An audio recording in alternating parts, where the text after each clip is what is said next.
কোটা আন্দোলনের সহিংসতায় নিজেদের দায় আড়াল করতেই জামায়াত শিবির নিষিদ্ধের ইস্যুকে আবারও টেনে এনেছে সরকার।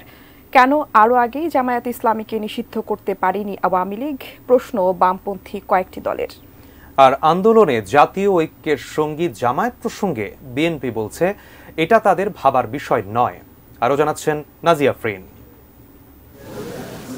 কোটা বিরোধী ছাত্র আন্দোলনে ভর করে ব্যাপক সহিংসতার জন্য জামায়াত ইসলামী ও তাদের ছাত্র সংগঠন ছাত্র শিবির জড়িত রয়েছে বলে অভিযোগ করে আসছে সরকার।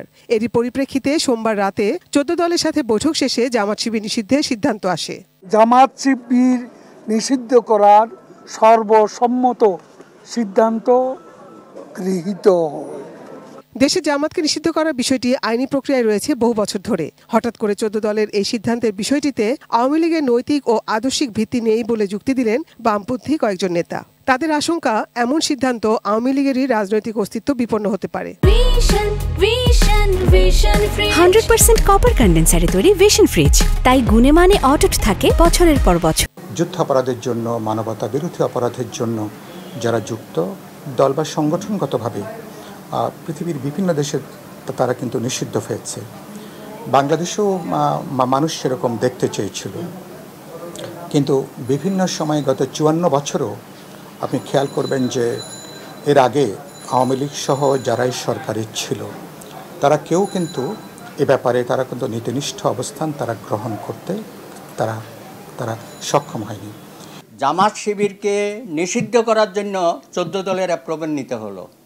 আমি মনে করি এটাও একটা ফায়দা লুটার অপরাজনীতিতে আবার ঢুকে গেছে আওয়ামী লীগ। এদিকে ছাত্রদের আন্দোলনে বাধা দেয়া 6 সমন্বয়ককে আটক রাখা এবং দেশজুড়ে হামলা গ্রেফতারের ঘটনার তীব্র নিন্দা জানায় বিএনপি। মঙ্গলবার গুলশানে চেয়ারপারসনের কার্যালয়ে এক সংবাদ সম্মেলনে মির্জা ফখরুল ইসলাম আলমগীর বলেন, রাজনৈতিক সমস্যার রাজনৈতিক সমাধান প্রয়োজন।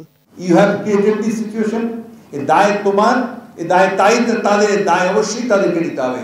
যে কথাটা আমরা বলেছি, এই দায় স্বীকার করে তাদের চলে যাওয়াটাই হচ্ছে সবচেয়ে বেশি আপনার এই সমস্যার সমাধান করবে। রাজনৈতিক সংকট রাজনৈতিকভাবেই শেষ করতে হবে।